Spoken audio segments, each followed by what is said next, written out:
समाचार दुनिया में आपका स्वागत है। चलिए देख लेते हैं हैदराबाद की ये खास खबर। एक और देश में कहर है कोरोना का। वहीं आपको बता दें कि हैदराबाद के लोकसभा के पूर्व प्रत्याशी बीजेपी के वरिष्ठ नेता सतीश अग्रवाल का मानना है कि जिस तरह के सूक्ष्म जीव हैं, ये जो वायरस हैं, इन सब के बारे में जानकारी होती थी हमारे जो साधु संत हैं उनके पास, और आज इस समस्या में हम फंसे हैं तो कहीं ना कहीं प्रकृति के साथ जो हमने खिलवाड़ किया है वो उसका बड़ा कारण है।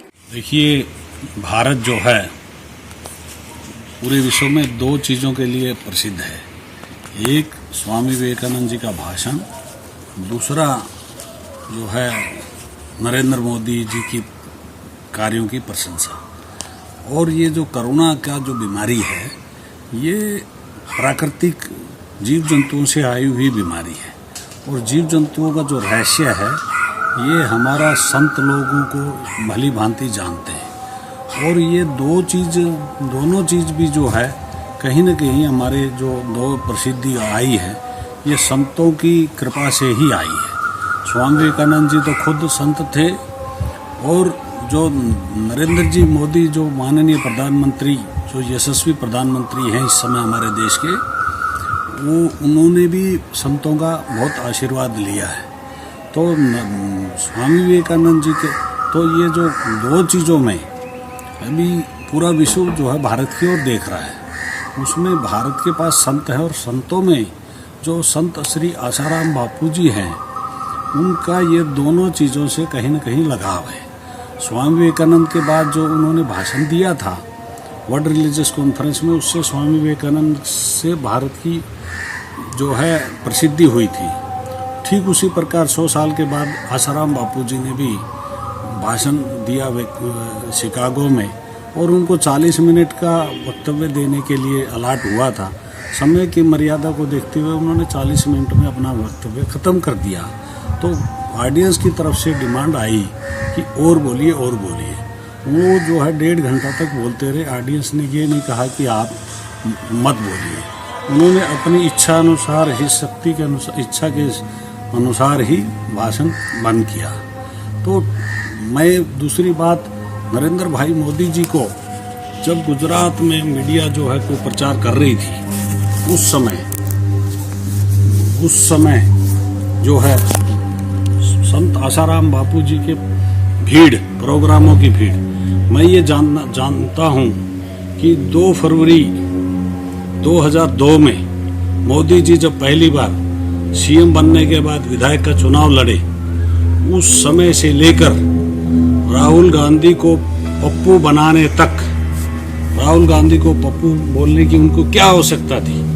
इसलिए आवश्यकता थी कि एक योग्य व्यक्ति के हाथ में सत्ता, देश की सत्ता जानी चाहिए, और ये पप्पू है बोल के कोई बोलने की हिम्मत नहीं कर सकता था। ठीक उसी प्रकार देश का भविष्य को उज्जवल करने के लिए संत आसाराम बापू जी ने, जो पप्पू था, उसके अंदर योग्यता पप्पू वाली थी, तो उन्होंने उस चीज को उजागर किया। और अभी सारी देश की जनता ये जानती है कि ये पप्पू है, ये देश का प्रधानमंत्री के लायक नहीं है। अभी कांग्रेस पार्टी के कुछ विधायक लोग भी जब चुनाव हुए थे पंजाब में, उन्होंने ये कहा कि मेरे कॉन्स्टिट्यूंसी में राहुल गांधी जी नहीं आए। ऐसे व्यक्ति को प्रधानमंत्री बनाने का सपना चल रहा था। उस समय जब राहुल गांधी के साथ कोई फोटो खिंचा लेता था तो समझता था कि गौरवित महसूस करता था। उस समय संत आसाराम बापू जी ने छाती ठोक के ये बात कही थी कि ये पप्पू है, ये प्रधानमंत्री के योग्य नहीं है। तो उस पप्पू बोलने का नतीजा से ये एक नीति निजात तय किया गया कि भाई ये संत लोग जो है हमारे रास्ते में आड़े आ रहे हैं। ये पोस्को जो कानून बनाया है, ये उनको फंसाने के लिए ही कांग्रेस पार्टी ने डिजाइन किया है।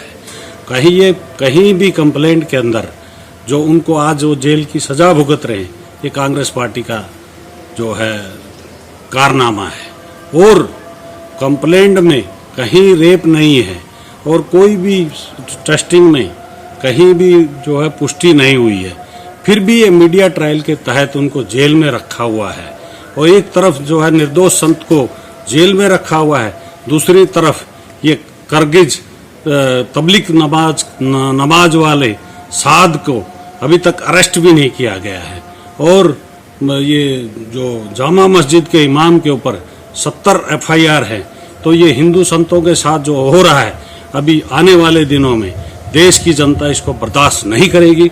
और इस आप जनता को जो है, दूसरी रही बात ये कोरोना को जो है इस समय हमारे जो है बापूजी, मैं ये विश्वास है कि अगर बापूजी अगर बाहर आते हैं तो इसको आसाराम बापूजी, क्योंकि ये इस समय जागृत पुरुषों के अंदर जितनी आध्यात्मिक ऊंचाई पे आसाराम बापूजी हैं, मैं समझता हूँ कि इस समय उनकी गद्दी पे बैठे हुए कोई भी महापुरुष हुए, उनकी गद्दी थी, उन पे बैठे हुए लोग हैं, मगर जो अगर जीवित अवस्था में अगर हैं तो आसाराम बापूजी हैं और वो बाहर आएंगे तो इसका समाधान भी अपने को मिलेगा और देश की रक्षा होगी। इतना ही नहीं, बीजेपी के वरिष्ठ नेता सतीश अग्रवाल ने यह भी कहा है कि जिस तरह से साधु संतों के ऊपर हमारे समाज में अत्याचार हो रहे हैं, उसी का कारण है कि अब एक से बढ़कर एक महामारी फैल रही है। और उन्होंने ये भी कहा कि आशाराम बापू पर लगाए गए जितने भी आरोप हैं वो निराधार हैं, निर्दोष हैं,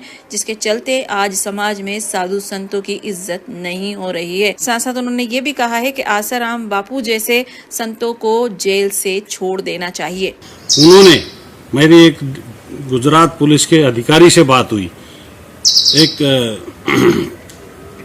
ये जो जगन्नाथ रथ यात्रा निकलता है गुजरात में, उसके ऊपर बम ब्लास्ट करने वाला था आतंकवादी।